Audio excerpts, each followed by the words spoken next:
Hello, what's going on, everybody? It's your boy Crypto Wolf back again, and today we're getting into another Market Cipher strategy video, and we're gonna find our, we're gonna follow our Market Cipher treasure map, trying to get to that treasure. Real quick quote of the day: either make your money work for you, or you will always have to work for your money.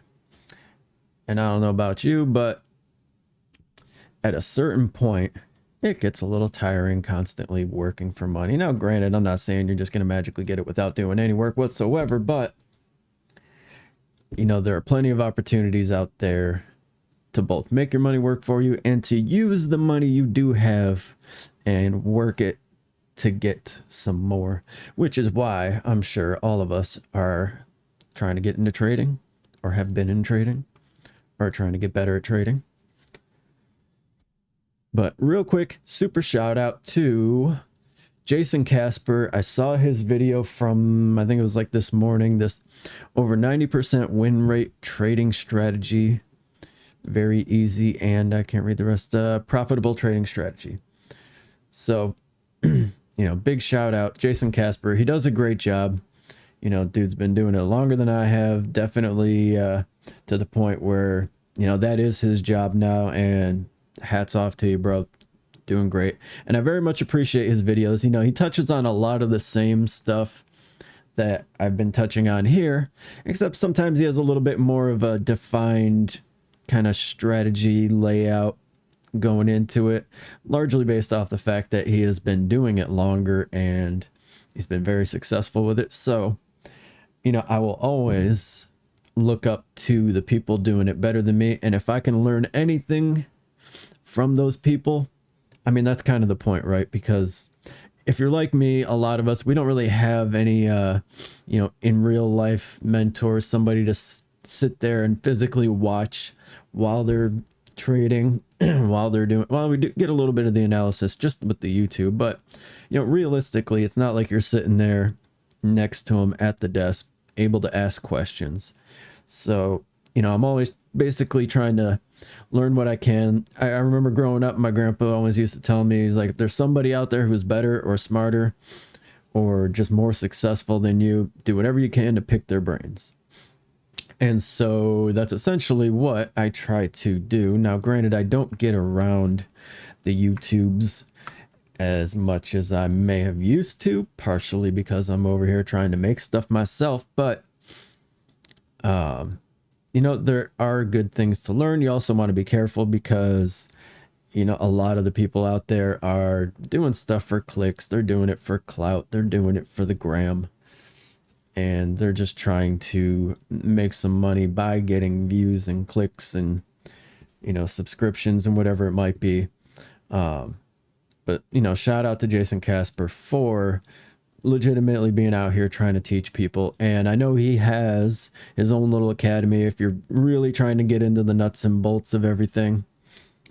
And so that is awesome on his part.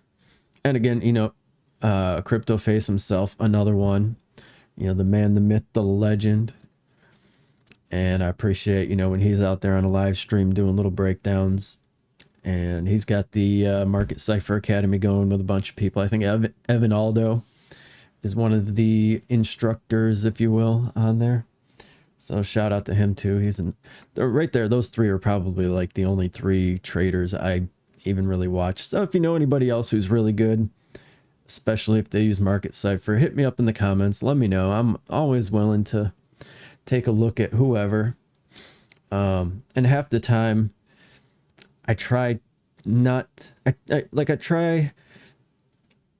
to kind of cloud my own judgment a little bit with somebody else's opinions and strategies. Now, you know, I mentioned those people because we all generally have somewhat similar strategies, and it's, you know, largely based off using Market Cipher. But, you know, sometimes if you start listening to other people, especially just the kind of random crypto YouTubers, you know, they'll be super bullish and, oh my God, it's gonna break out, it's gonna explode today, and you kind of bias your own mentality as you're going into the trades.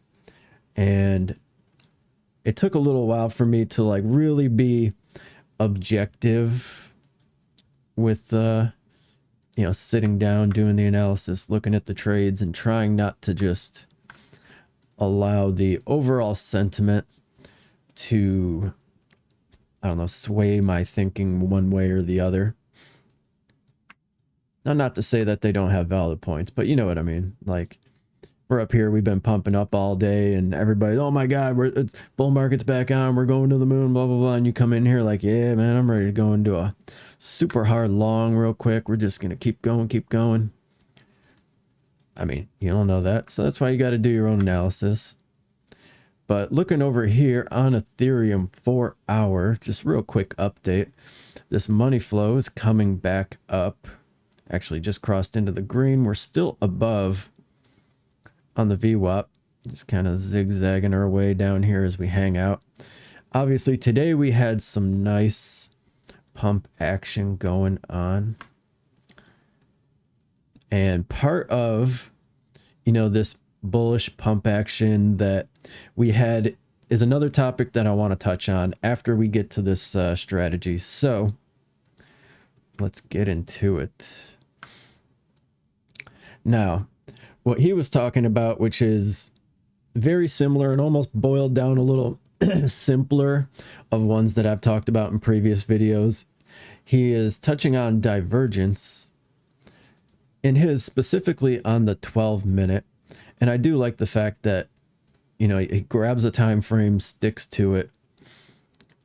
And I very much recommend that when you are in a trade. If you're starting your trade on a time frame, I suggest maybe not specifically finishing on that time frame, but you're watching it and gauging it by that time frame. And then say when you get really close to getting ready to close, then maybe you could jump down on a lower one, and you know, you can nitpick, try to grab them extra little tiny percentage points out of it, try to squeeze that lemonade out of there a little bit more. But what he is talking about, let me see if I could find a good one here. Okay, here we go. So he is talking about divergence, specifically between, you know, the price up here and the money flow. And part of what you are going to have to keep in mind is the higher the time frame that you have, the money flow doesn't necessarily smooth out, but you get more defined little bumps and waves going on as the time frame gets lower. And I think that's a, you know, a great rationale for choosing something like the 12-minute, the 10-minute, even the 8-minute if you're a little more impatient. But I mean, you guys see me on the 10-minute all the time, and the 10-minute is largely the one that I tend to leave it on the most. And it's basically a similar explanation. But as you can see, you know, we're over here hitting higher highs. Wow. We got visibly lower highs on the money flow. And the added bonus to that is, let me see if I get it so it doesn't constantly like drag it underneath here, is that you have a defined direction to the money flow. So not only are you getting your divergence between, you know, these two peaks right here and these two peaks right here, but by the time you're getting to the second peak, you are clearly heading down in the money flow, which is basically just extra confirmation. Where are we going? There we go. And again, you see how much a difference that made just stretching that out. Like here, we're kind of, you know, just averaged out a little bit. But if you do extend this out, you get a little bit more definition. And on top of you know, just the money flow and the price action itself, you can get further confirmation with the momentum waves. So this is that, you know, that correlation, that confluence of signals that really helps you get into a trade and be super confident. You know, because I think the number one problem that most people have, and oftentimes myself included, is starting a trade. Where do I start the trade? And like the confidence level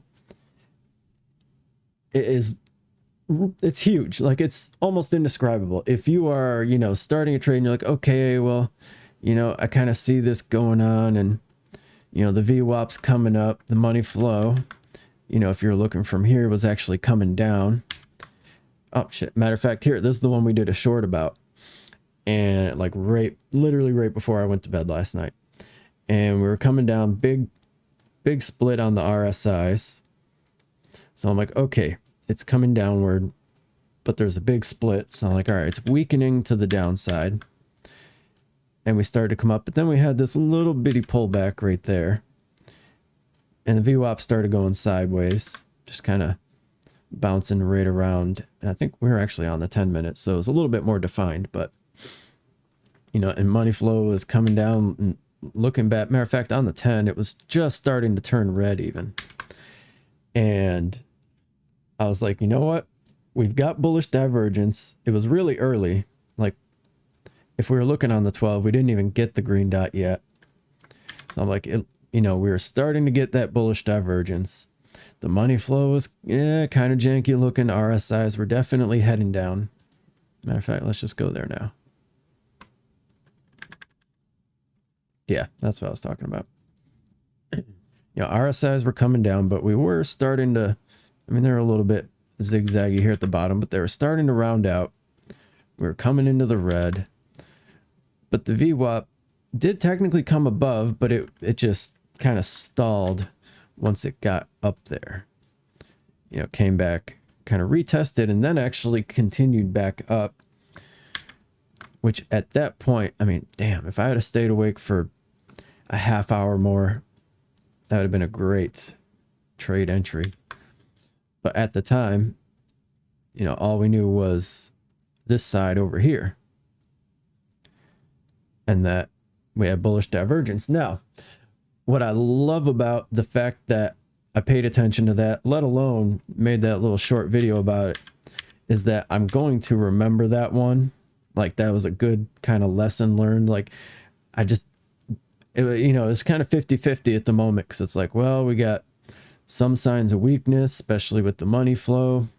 But at the same time, I was wondering, like, does that bullish divergence overrule? And I think this is a good indicator that, you know, maybe not 100% of the time, but that bullish divergence definitely won out. Ended up coming back up in the money flow. RSIs ended up coming back together. And not only did we have a great move right there, which would have been,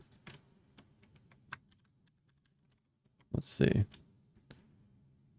which would have been a nice little 3.3, but we basically, I mean, aside from a little pullback here over to this, is that the EMA?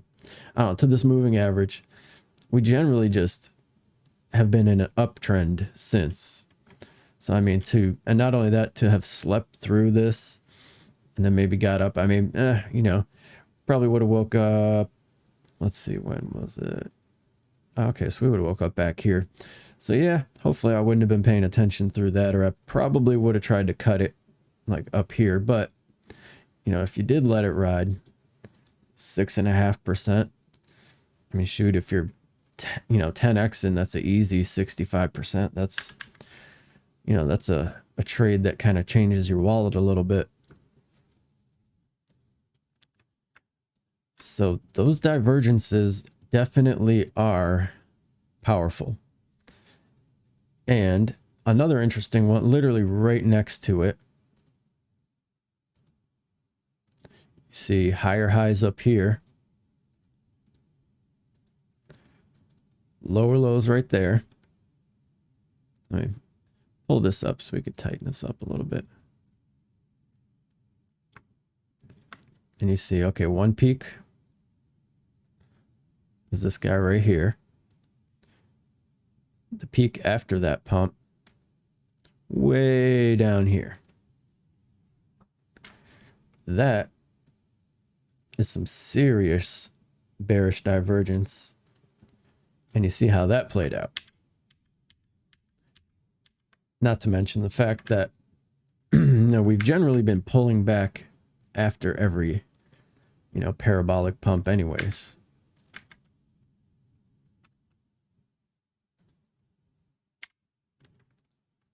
So let's just pick something completely random. Let's see, what was going on today again? Zcash. Let's go try Zcash. That might be somewhat erratic because it's not one of the super big blue chips, but let's take a look here. So the first thing I'm looking for is tops. So we got a top here and a top here. What did that equate to down here? So first off, momentum waves. No, not divergence. Money flow. That's a little bit of divergence. Matter of fact, we're seeing it right now. Kind of got me wanting to do a little something maybe. Might have to keep this video quick. We'll see. But another interesting one here. Now this, like on a shorter scale, you could call this some bearish divergence, but if we are sticking to the money flow aspect of this, it's not in the money flow. We're not seeing it there.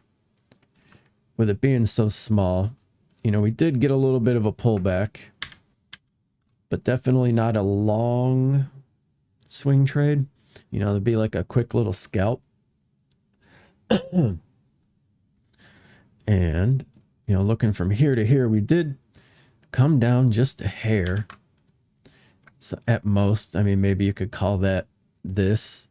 What we would really be looking for would be like, money flow doing one of these numbers to where we got a nice downward angle. Assuming that the price continue going up. But let's go back in time here. We'll even try it on a different time frame, just kind of random time frame. Just gonna close my eyes and throw a dart. All right, what do we got here? Plenty of them. But all right, let's pick. These are all going to be kind of scalps. Let's see. We had this big pullback here. Let's see if we actually saw any indication of that coming ahead of time. So now money flow, and it's super choppy in here, but it's there. So even if you're going from, this peak to this peak, got that pullback. This peak to this peak right here that you can probably barely even see. Pretty much kicked off the whole big pullback right there.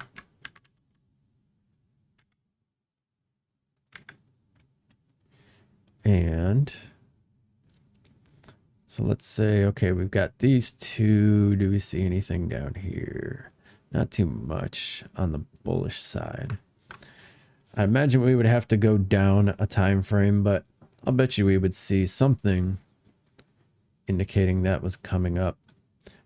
Not necessarily saying, hey, it's going to be gigantic, but I imagine there was something there. Let's see. Yep, money flow. Now this one, you know what? Technically that was kind of coming down, so it's not necessarily a divergence.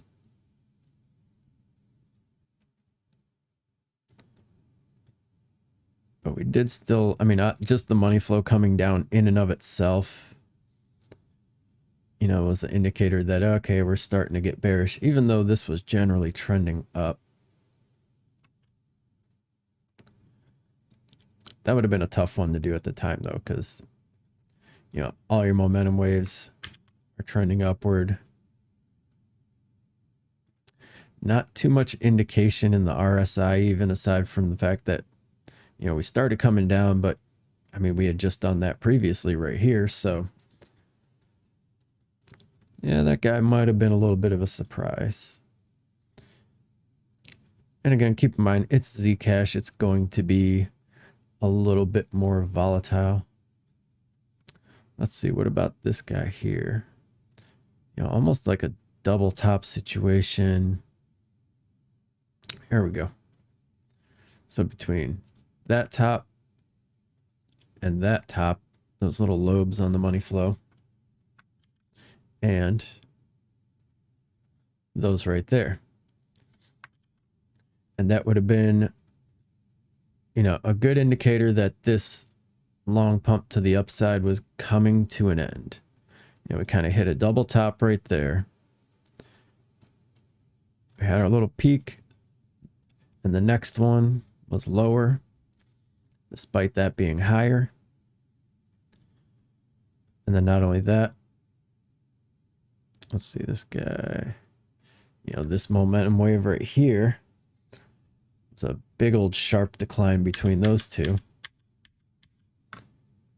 And that kicked off a pretty decent sized downswing. And not related to this strategy, but what we were talking about previously. Gigantic RSI split. So kind of had signs of weakening right to about here. Kind of went sideways a little bit before one last dump, but you also want to keep in mind, you know, that money flow was still just dropping to the downside. And it doesn't necessarily have to just be for longs either. You can do this on the opposite end. Let's see, where's a good example of that? No, not so much right there.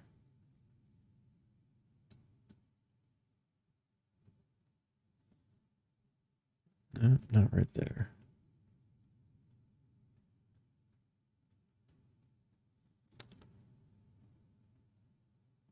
That'd be a little weak to start picking out these lobes right here.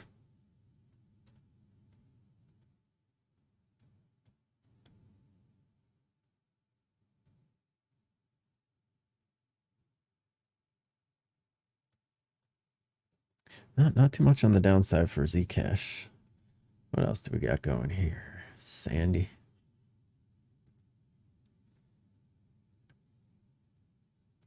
All right, we'll skip to the current time frame just so see something potentially useful. What do we have? So I'm putting a new top there, still top on both the money flow and the momentum wave. So we would be looking for, you know, a lower high there, you know, potentially some kind of lower high on the momentum wave. And again, you know, if you are thinking that, you know, you just want to scalp, you know, some of these little pullbacks just in between trying to go in on the long, you know, you could kind of stick to the VWAP strategy. Super simple. The biggest problem you're going to have with doing just a straight up, you know, robo trading VWAP strategy is sticking to that plan. Because if you literally just, you know, enter as you're going up, close as you're coming down, it's literally that simple.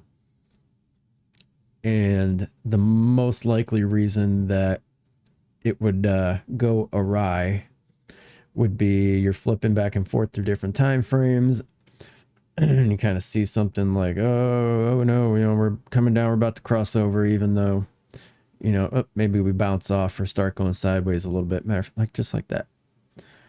You know, you can start curling in and prolonging that little pump. And speaking of, all right, so that was the you know, the basic divergence with money flow, or call it money flow divergence strategy. Now I want to touch on something that I myself have been having trouble with. I've had it come up twice just this week, and it reminded me of back when I first started trading. And you know, when I started out, we were over here during this big old bull market pump right here. And you know, despite the fact that it's potentially, like, you would think just the easiest trading, I mean, we just kept going up and up and up and up and up for the most part. But, you know, obviously, if you zoom in, you're always going to have, you know, the volatility, the oscillations, just your little frequency waves bouncing up and down. And so, especially for a beginner, it can get a little disorienting and get you to start flopping and groping.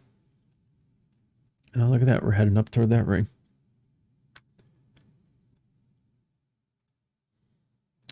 Bit of a sidetrack, but you know, the problem that I had pop back up, especially today, was let's do like a 15-minute here. So let's see. So after we had this pullback, and it's probably better example on Ethereum, but so we had this nice big uptrend here that was, yeah, about 2.5 hours or so, you know, followed after what we had in the morning, which I was watching it work, so it would have been this guy right here. And so at first I was watching this guy, and you know, by the time I kind of settled in, got the computer started, all that good stuff, we were kind of on our way already. It was about 9 o'clock, so we were about halfway through it. And the first thing you think when you see, you know, that the price is pumping on the chart is like, oh man, I want to get in on it. And so immediately the first thing that comes to my mind is, you know, especially like, oh, okay, we're starting to get a big candle. And at that point, it's like, all right, am I just FOMOing in? Because, you know, we're well on our way. We've already had that going on all morning. And say we're like right here. And I'm like, oh, you know, like, okay, if I get in, like maybe worst case scenario, I catch the top and just, you know, skim the top off of this little pump right here. And keep in mind, we just got done, you know, having this, which just shot up and then pulled right back. But this action right here was very reminiscent of when we were in that bull market before. And we just had these continuations, because you can't really see the DBSI or anything right now. But if you look close, you can see like, okay, had this up, pulled back, that pulled back, up, pulled back, up, kind of pulled back, up again, pulled back. And then we started getting choppy through here.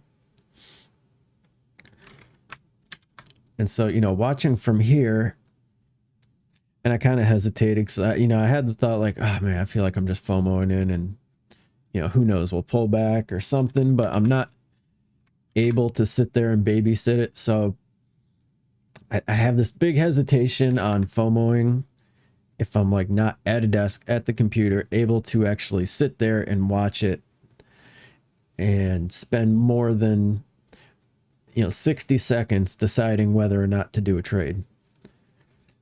And so as I'm watching this throughout the day, you know, when we started going sideways, I'm like, all right, you know, I could have got in on that one and we would have been fairly decent. And then we had this little pump and you start getting that like, ah, damn, I should have. And then, you know, the next time you look, we're pulling back. And what was it? Like, so about halfway through this one, you know, go to lunch, come back, pulled all the way down here. And I'm thinking like, all right, well, I don't feel super terrible. You know, we pulled back further than where I would have even gotten in at. but then we start seeing the turnaround. Then we start pumping again.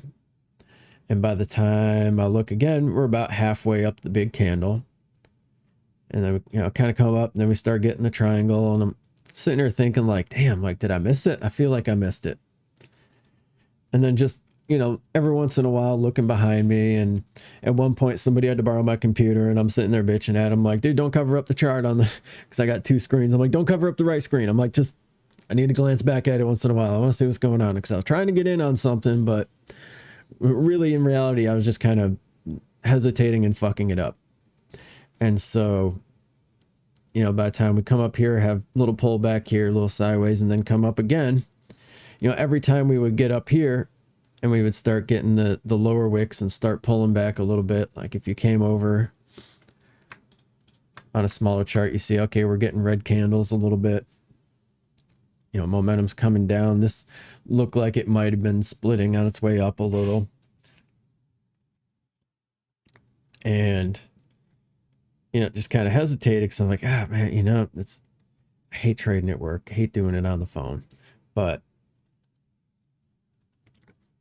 looking back at it, like after, I'd look back again and be like, oh, hey, we turned back around from those couple red candles. I'm like, son of a bitch. And that's kind of going sideways. I'm like, okay, well, maybe now we're going to pull down or something. Next time I look, oh, we're up here. And we're kind of getting flaky, going sideways a little bit. And, after like this, the second time seeing it pump up a little bit, you really start getting itchy, and it's like, dude, I should just jump on it. But on one hand, I know that's not a good way to get into a trade, to just FOMO in and just jump on it without, checking different time frames, looking for, various different signs and indicators. And so that's one thing that I will struggle with, particularly in that situation where I can't do a whole lot of analysis. But I had a lot of trouble with it at first too, even when I was at home, with Market Cipher, nice big monitor and all that stuff. I was having trouble with it back then, and I probably missed out more trades than I actually did at the time. And so just having it happen twice this week, like, irked the hell out of me. So I'm like, damn, I feel like that again. Like, I feel like a freaking dumbass noob over here, just like missing out, which is kind of what the FOMO is. It's fear of missing out. The difference was, rather than just, diving on in blindfolded, I was like, well, okay, worst case scenario, I don't do the trade. I'm not losing any money, but at the same time, my mentality doesn't work that great in that way, where more than anything, I feel like I'm missing out on money. But I think that's one big thing that I'm going to try to work on here, particularly if we are going to get back into a little bit of bullish action. We've been generally trending up. We've had stuff like this going on with just these long continuations to the upside. And if you watched that, what was it? I think it was the Conquering Fear trading psychology video that I did. And I was talking about these traders that were doing the presentation, and he was saying, when you're looking at a trade and you're kind of watching it, it already went up a little bit, and you feel like, oh man, I should get in on that. Or you see it pull back and you're like, okay, yeah, I was right, it's pulling back a little bit, rather than being like, oh, okay, it's probably going to come down or something. He was saying those times when you think you should get out, or you think like this is not a good time to get in, it's like very often are the exact time that you want to get in. The problem I have a little bit with that is, according to like analysis, that really didn't look like a great time, aside from the money flow. RSIs are super split over here. Not really banking off of any divergence. And so to just be like, well, all right, I'm going to jump in, especially, VWAP's all the way down at its lowest point. Seemed like a sketchy time to start a trade, but RSIs were generally heading up in a kind of messed up off kilter way. Momentum was generally trending up. Now, obviously money flow was, but at the time, at the time you're focusing in on this section, you're starting to pull up a little bit, but it's almost staying flat right there for the moment. Momentum wave pulling decently far back down. I will say one thing though is, and this took a little while to really trust it, is these money flow crossovers are particularly powerful. And so coupling a money flow crossover with the VWAP crossing up, worst case scenario could be a ridiculously short little scalp, but oftentimes, especially when you are, macro trending to the upside, it can be worth maybe, taking a chance with the crazy RSIs, because that money flow is going to be more powerful. Let's see another case where that kind of happened. Here, a little bit of sketchiness with those money flows, but even if you missed out on this, had money flow coming up, VWAP crossing up, started to bump back there. Wouldn't have looked the greatest, but the RSIs were generally pointing up. It wouldn't be one of those, all right, I'm feeling 100% on this one. But again, worst case scenario, maybe you switch back to just doing a robo trade with the VWAP, saying like, okay, you're going up. Say maybe it didn't quite work out. You just get this weak little pump action. So then you can exit right there if you feel uncomfortable. If this money flow wasn't continuing to get nice and thick. But that's probably one of the big reasons that I like to time entries and exits with that, with the VWAP.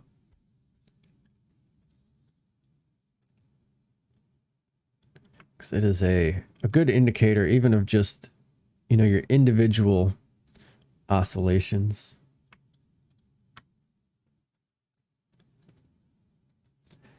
But yeah, so that's what I've been working on myself lately. So yeah, I'll keep it all the way real. I'm not saying I'm an expert, obviously. We've all got stuff to work on, and that has been one that's really been catching my attention lately. Is that, sometimes just gotta go for it. Especially if you're watching your risk management, and particularly in a situation where you can't sit there and babysit it. I mean, anytime I set a trade at work, as soon as I put the order in, boom, set a stop loss. So that way, no matter what happens, I'm not going to get freaking liquidated. No, sir. What do we got going on here? Money flow coming down. Is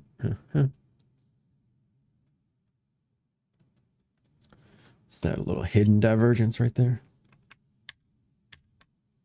Interesting. Starting to point down, a little bit of split, but too early to really say anything about that. VWAP kind of cutting to the side. Getting close to approaching this little corner.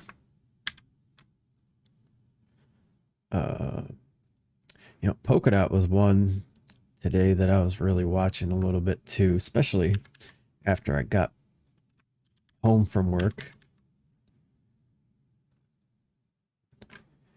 Now this is interesting. Look at this. We literally pumped straight through that entire ring, came back, retested, came back, retested.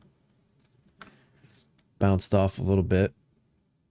Potentially curling back up. Yeah. Found a little resistance there, came over, finally broke through, found support. Support, support. A little bit of a fake out, and then boom. Now that is an interesting one too. Look at that. You know, money flow coming down into the red. As soon as it dips into the red, just blast off like a rocket ship. I'm willing to guess that that one was probably not, there's not much leading up to it. Not exactly planned. That was probably just a big injection of money. You know, just a shit ton of buy orders. It's kind of interesting, like a little bit of a trend here with the VWAPs, but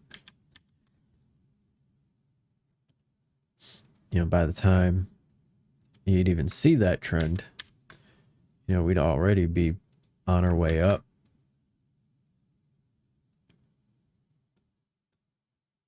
Again, a little bit of bearish divergence with the money flow and the price action. Would have been a nice setup for that short.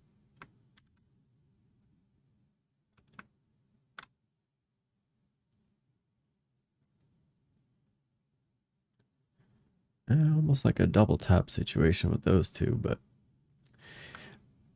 I'm not really making a declaration on these little double top situations on these various indicators down here. I'm just, every time I see one, I'm just kind of logging it in the back of my head like, all right, what did it do this time? You know, kind of got a double top there. Well, we definitely had increase there. A decent little pullback, but I don't know if I would attribute it to anything down here.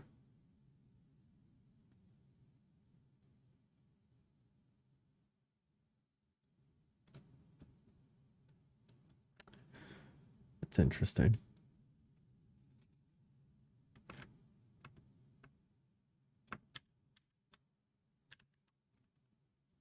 Yeah, I don't know if I can even call that one hidden divergence. Let's see, what were we seeing around here?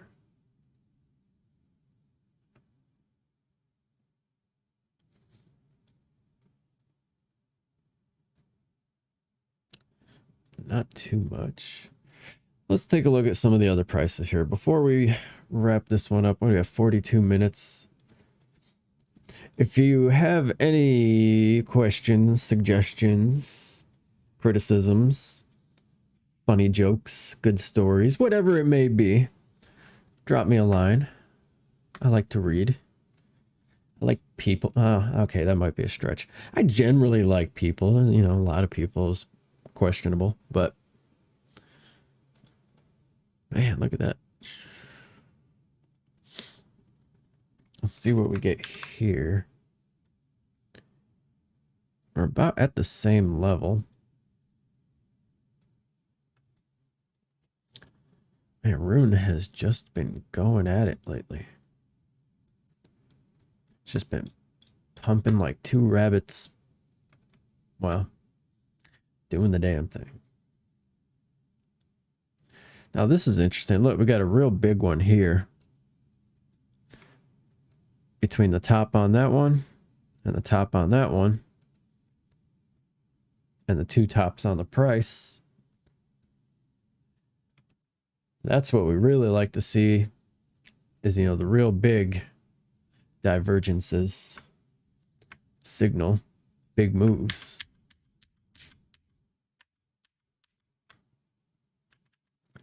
Man, that's a really nice one right there. Damn. Another reason why it's good to zoom out.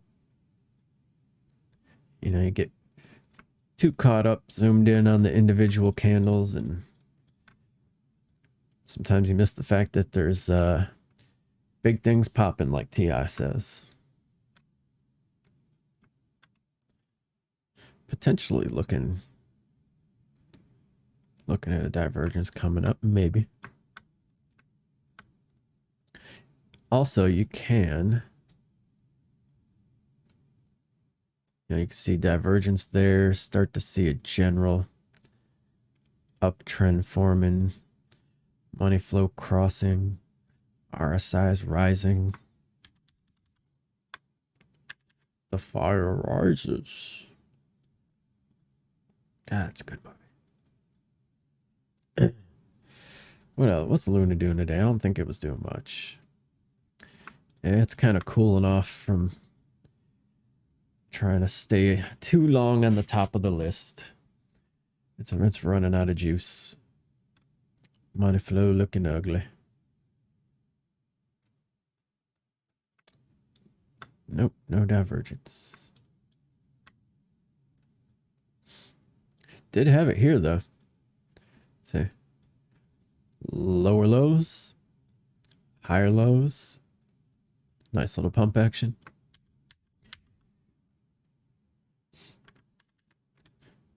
So yeah, if you need any more information on, or you want some more specifics and the various different types of divergence, go check out that Divergence deep dive video that I did. It's one of the earlier ones, maybe like, I don't know, 10th or 12th video I made or something like that. It's down there if you scroll down. That is probably it for now. I might actually make another video here in a minute. I had a couple things I wanted to get into. Kind of knocked 2 of them out in this, so that's cool. But yeah, you know, what's final thoughts here? What do you think about getting in midway through a pump or a little bit after a pump starts? You know, do you struggle with that feeling like you're FOMOing in, or do you just IDGAF and just jump right on it? I mean, I'll be honest with you, if I'd have felt that way this week a couple times, I'd have been sitting a little happier. But so that's one of the things where finding a balance between, you know, not FOMOing like an idiot and not being the wallflower sitting there watching all the cool kids dance. So when I figure it out, I will damn sure let you know. But if you figure it out before me, please let me know. Nobody likes to be the ugly kid in the side of the prom. Yeah, if that was you, I feel for you. My bad.